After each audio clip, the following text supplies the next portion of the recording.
Okay, well, we'll make a start. This is our first webinar of the new year. I hope everyone is doing well. Hopefully you received some recent emails from us detailing what's coming up. There's some exciting stuff, some of which we will touch upon tonight, hopefully.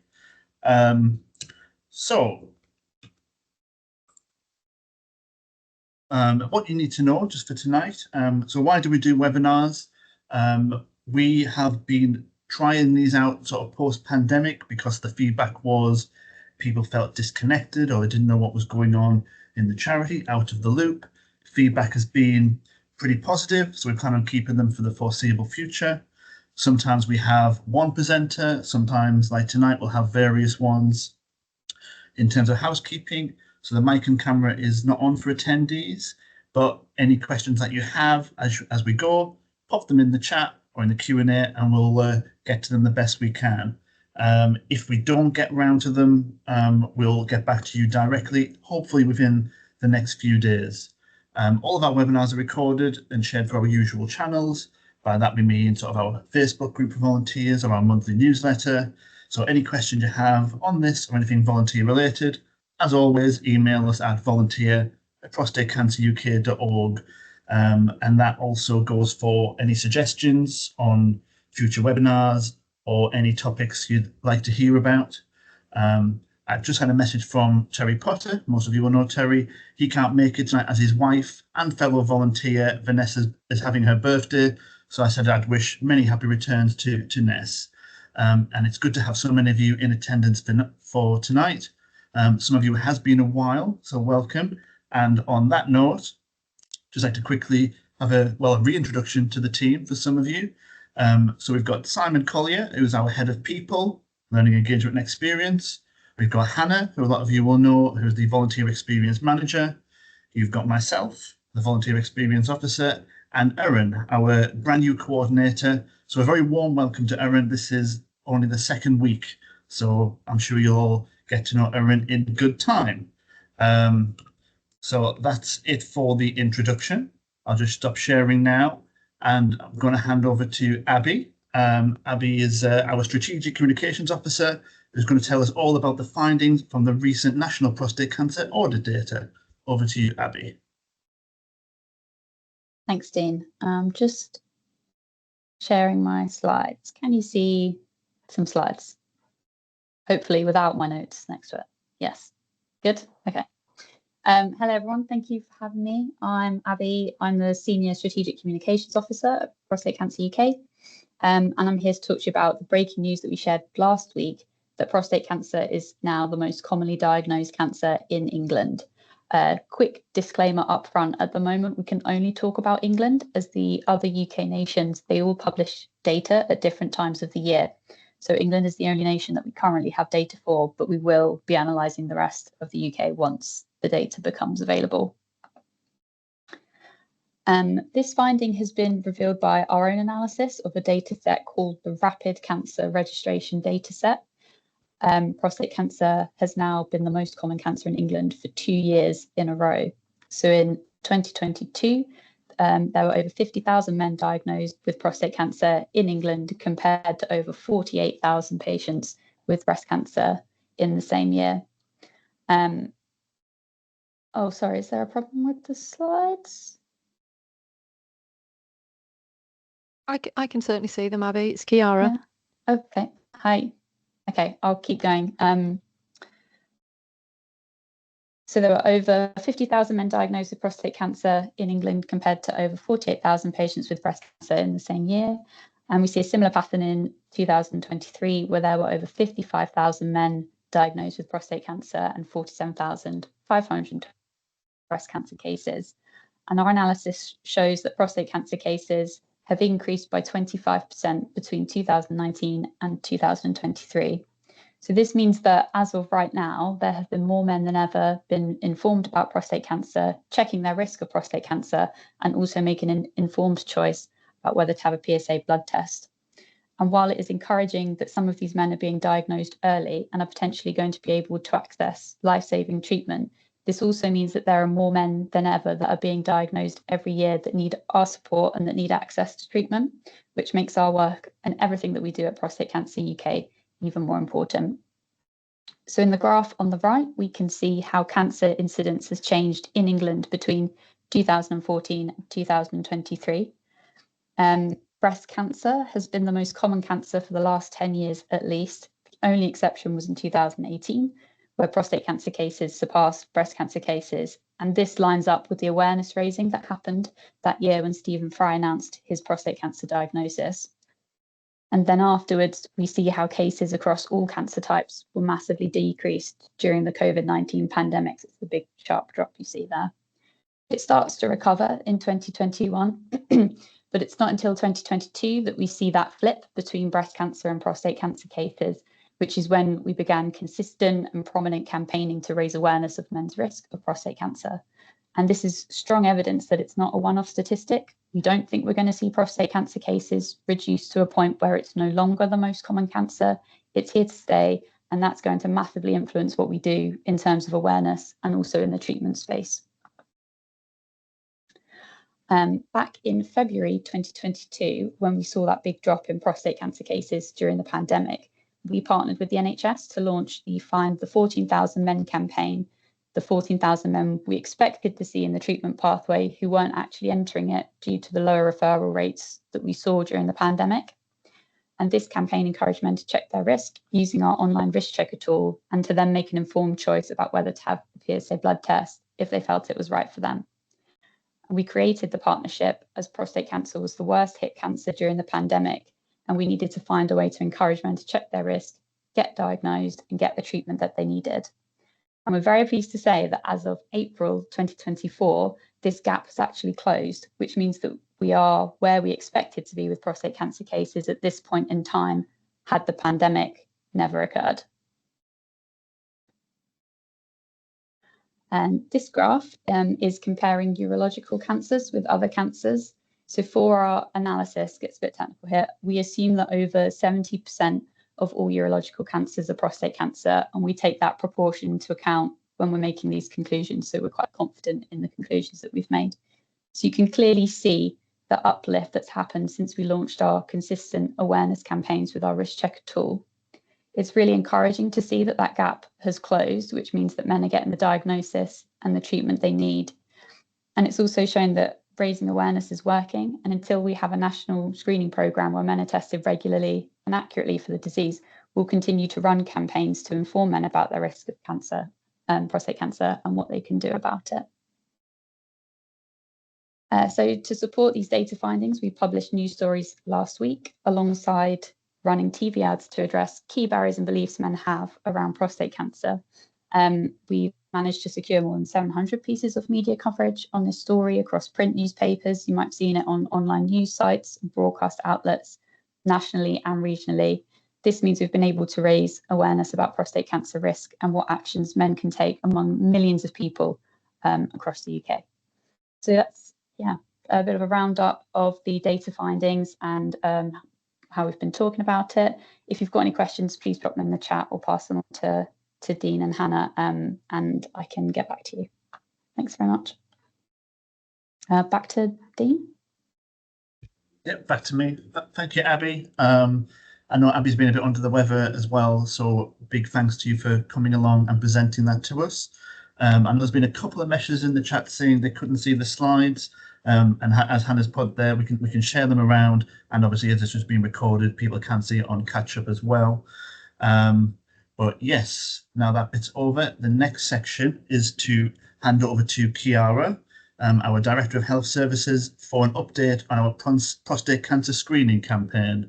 Over to you now, Chiara. Thanks very much, Dean. Good evening, everybody. Thank you very much for having me. So, as I'm sure you have seen, there's been quite a lot of activity politically around whether we do or don't screen for prostate cancer, and that's been driven mainly by the Secretary of State, Wes Streeting, making an announcement that we would in fact hear an outcome from the National Screening Committee on the proposals that Prostate Cancer UK submitted 2.5 years ago. And there were other organisations, of course, that submitted different proposals to us. So I thought it might be useful just to very briefly remind you of the trajectory that we've been on.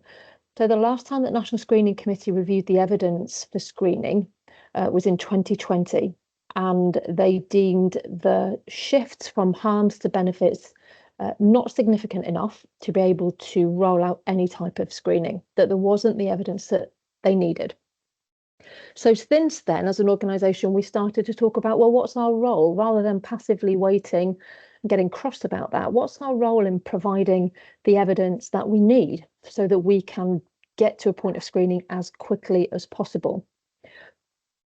So that's when we first started to talk about our Transform trial.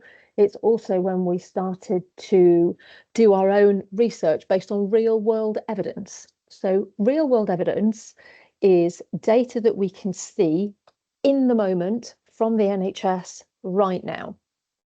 The opposite of that is when we do either a big retrospective trial, so when we look back at men that were diagnosed 10, 15, 20 years ago and have a look at what happened.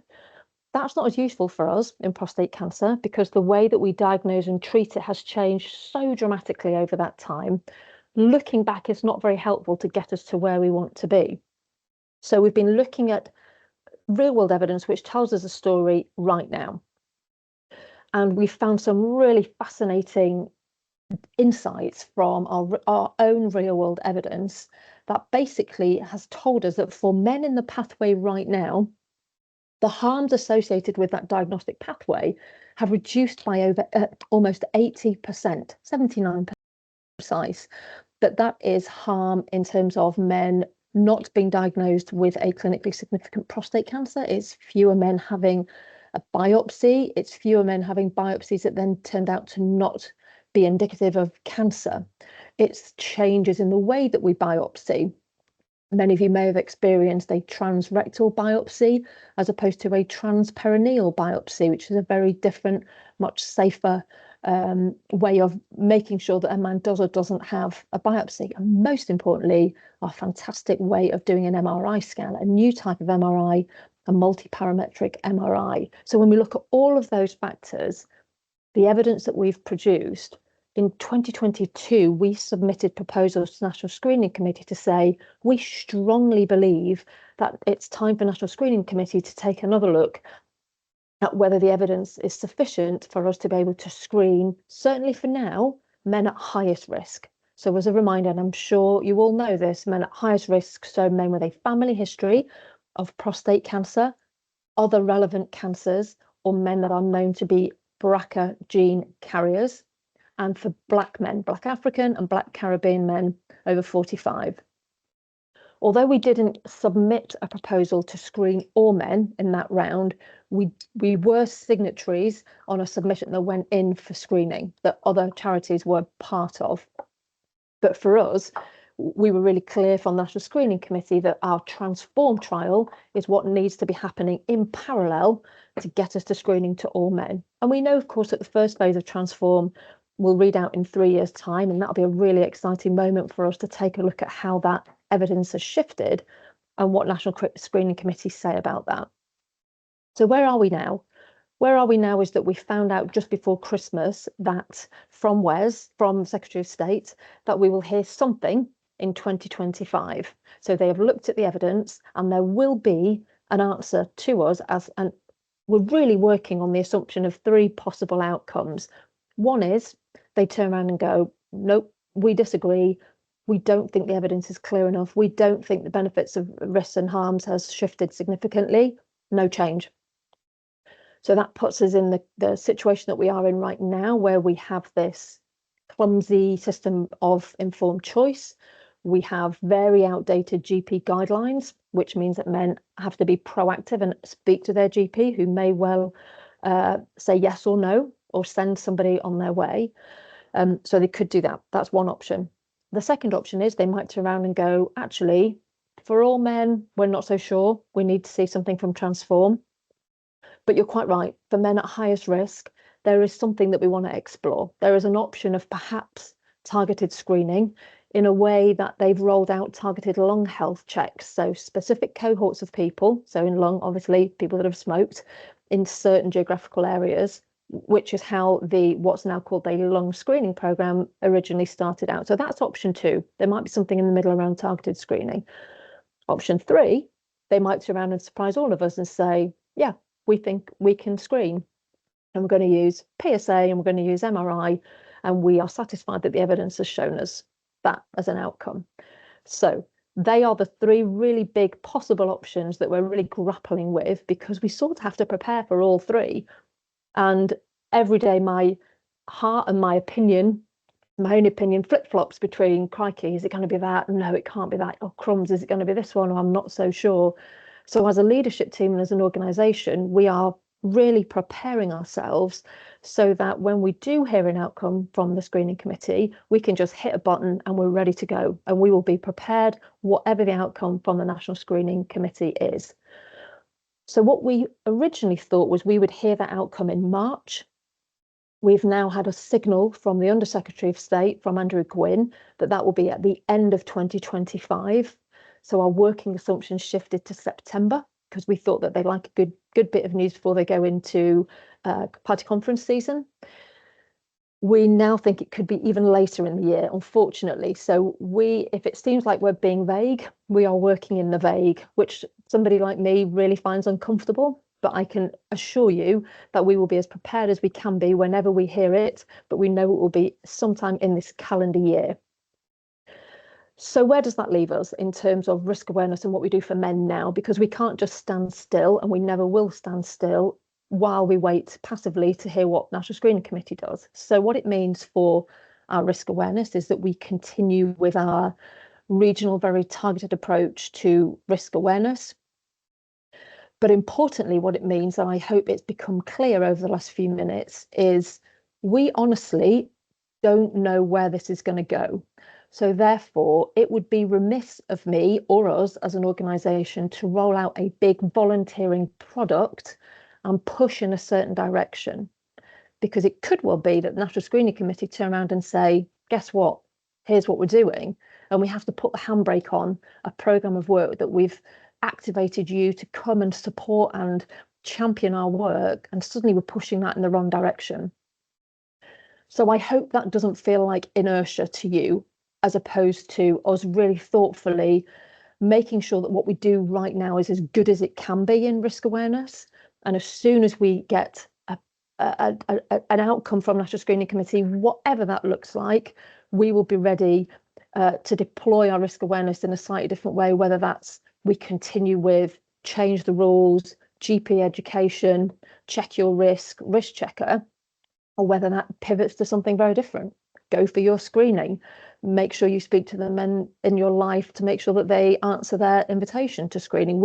We're working in a really broad spectrum of possibilities at the moment. So that's where we are. That's where we are in terms of the history of what we've been doing in screening.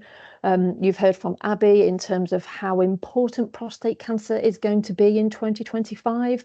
We've got some really big ambassadors. You all will have heard Sir Chris Hoy's story. That will only continue to get louder as we go through the year. So there's some really big moments where we can show up and continue our good work around GP education, change the rules for GPs, please check your risk, understand what the risk factors are, understand the pros and cons of a PSA blood test. So all of that work will carry on at great pace, as you would expect from Prostate Cancer UK.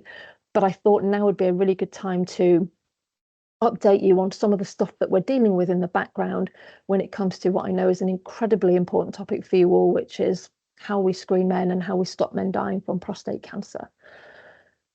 So I am more than happy to take questions in the chat or take questions offline, Dean. I'm not entirely sure what's the best way to go about this on one of your webinars, but I think that's pretty much everything I wanted to update you on. Yeah, thank you so much for that, Chiara. Very informative. I mean, yeah, if anything pressing on anyone's mind, feel free to drop them into the chat. And if there's anything coming up, of course, Chiara's here to answer it. If not, of course, you can always get in contact with us, and anyone watching it on catch up as well on the recording, feel free to email us at volunteer@prostate prostatecanceruk.org. And again, we'll get it to Chiara and get you that answered. But it looks like for now, Chiara, there's not much happening in the chat for questions. But we'll give it another 30 seconds or so just in case anyone's sort of thinking or typing in there. But Yeah, otherwise, and I can certainly hang around for a few minutes, Dean, and if anybody lands anything in the chat, I can respond to that, no problem. sure. And the next part is over to the volunteer team. So if anything comes up, feel free to sort of jump in there, Chiara. We can still bring the conversation Yeah, to it absolutely. as well, if necessary. Sure. Okay, well, like I said, thank you very much for that, Chiara. I think the fact that there isn't many questions there probably means it was quite a clear presentation there. But yes, so now for an update from ourselves directly from the volunteer experience team. Let me just reshare my screen.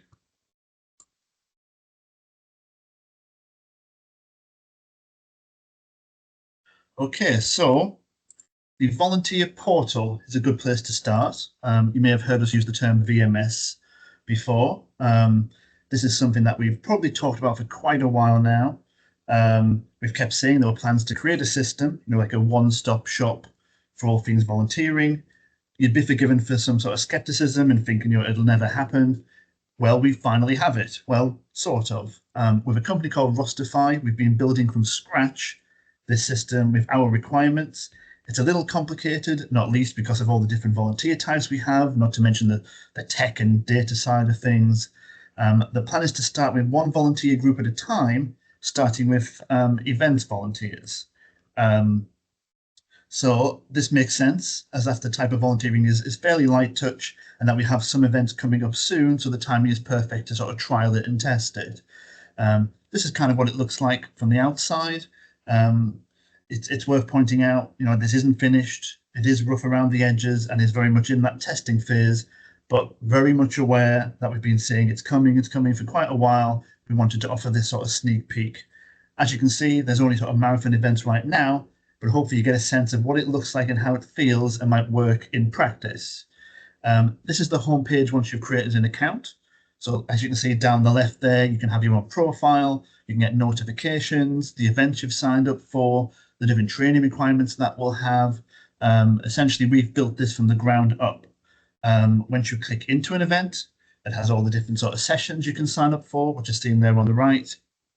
As I say, this is for events, but going forward, this will work for any kind of request, whether it's awareness events, whether it's check collections, anything that you might be asked for, we can put this in there and you can sort of sign up for it. These shots are sort of a simple look at the system, and of course there will be some changes before it's sort of fully rolled out. This is sort of the standard form that we use, where you would sign up. It can capture anything we need, and it will be tailored for the different volunteer types that we would need. Our specific events like this will have different questions, such as photography consent, next of kin name and contact, that sort of thing, and we will modify this as we go depending on the needs of the particular event. In the actual, this is what we call the sort of dashboard of the person's account. You could message us, you can make requests for things like t-shirts, material orders, even alert us to our availability as shown here. I know it's often annoying when you get a request on the one day you're unavailable that week, so they should eliminate all that. We will soon have training and different modules for you, learning development as they call it. So here it is, all in one place. I keep referring to it. Now, the reason for that is it doesn't have a name yet. It's still not too late to name it. So if you have any suggestions, we keep saying VMS. It's not something that we really like. It's been open to sort of staff this week, so it's only fair that volunteers would have a go at it as well. So if you have any suggestions, you can pop them in the chat. But again, people are watching on catch up as well. So again, email volunteer@ for any suggestions that you might have. But what we want to do was just make sure you saw this sneak peek, so you know that it is coming. We are working on it, and it's really close now to being rolled out, certainly with the event side of things. So I will stop sharing now. If there's any questions relating to that, pop them in the chat and I'll try and get to it. But I think now I'm just going to hand over for the final part to Hannah for anything else related to volunteering. Well, before we do that, there is just one question for Chiara about enhanced MRI. So I don't know if she wants to quickly speak to that before Yeah, she goes. I was just typing a response, but I'm more than happy. I'm going to drop the link in the chat to the page on our website. So it's called a multi-parametric MRI. And what it does is it takes an incredibly high definition picture of a man's prostate. So before the introduction of MRI, if a man had an elevated PSA blood test, he'd be sent for biopsy, regardless of things like risk factors, for example. Those biopsies were done more or less blind, which means that needles were placed into a prostate quite randomly, which meant that the cancer could have been missed, or it was causing problems, and it could have just been in one half of the prostate and that needle was going in completely the wrong place, which was bringing about harm in itself, because then we were telling men they didn't have prostate cancer and actually the needle could have missed it, or vice versa. We were causing harm where there was no cancer in the first place. What we can now do is do this multi-parametric MRI so we can see exactly where we need to place the needle, which means if there is an area of concern or hesitation, we can place that needle straight into there and give a proper differential diagnosis and say, yep, this gentleman needs to go on and have treatment. This is for the Gleason score, or actually there's only this area here. There's one little spot at the back on the left-hand side. We're going to pop another needle into there. So again, we are reducing the number of men that need biopsies, because we can see if there's nothing on the MRI, the evidence tells us that that man is highly unlikely to have a prostate cancer if it's not visible on an MP-MRI. If there is something there, it means that we're only placing a needle into men that absolutely need that as a differential test. So it makes the pathway much safer because there's less harm, also makes it much, much more accurate in terms of hitting the exact spot in the prostate that we need to hit to make sure that man gets the best, most accurate diagnosis so we can get the best possible treatment. I'll pop the link in if you're interested and you want to read a bit more about that. Brilliant. Thanks, Chiara. I think that's all the questions for you. So thank you so much for coming along this evening. So yeah, just a couple of sort of reminders from me, really. Hopefully you will all have had an email update from us last week with some dates for your diary and things that we're going to be running over the coming year, some e-learning, some opportunities to get involved in work that we're doing and decisions that affect you and your volunteering. We have asked for people's inputs on some changes that we need to make to our processes for insurance compliance. So I just wanted to flag that you have until Friday to let us know by emailing volunteer@prostatecanceruk.org if you have any views on how we should be asking you to let us know about your self-generated activity to make sure that it complies with our insurance. And also for those of you who help us in our risk awareness work, there is a knowledge update session being run by members of Chiara's team on the 18th of February. So please do sign up for that. So just those little updates there. There's a question in the chat saying, will there be a face-to-face get-together for volunteers? Yes, we are hopefully planning something during Volunteers Week, and we will be letting you know more about that in coming weeks. So do keep an eye on your inbox for that. If there's any other questions around sort of general updates or volunteering or the changes that we have around our insurance, please do drop them in the chat. If not, I will pass back to Dean. Yeah, as Hannah said, any further things put in the chat. There might be some things there if we didn't get around to. We will have a good look at it and we'll make sure they're all responded to in the week. Some of them might need to go back and speak to other people to get you a more sort of concrete answer. But yes, Volunteers Week is something that we're going to be sort of rolling out all the details soon. For any of you unaware, it's at the start of June, so that will be sort of when it's taking place. And other than that, the next webinar we've got penciled in is for the 5th of March. It is a tentative date, presenter availability pending, but we will advertise it through our usual channels Facebook newsletter, etc. So yes, if anyone wants to put anything in the chat, feel free to do so, and we'll get back to you. Otherwise, for anyone watching on recording or catch up, email volunteer at with the same process, and we'll make sure it all gets answered. So other than that, I think I'd like to thank Abby and Chiara especially for giving up their time and coming along and presenting to us. And yeah, we will get anything answered in the week. If you don't have any questions, you can feel free to leave, and we'll see you again hopefully in the next, like I said, webinar, probably 5th of March, but we will be in touch just to confirm that date and the full details on Volunteers Week, where hopefully, as Hannah said, we'll have some sort of face-to-face get-together. Yeah, so exciting times ahead, I think. But yes, good night to you all. Thank you very much for coming, and hopefully speak to you or see you all fairly soon.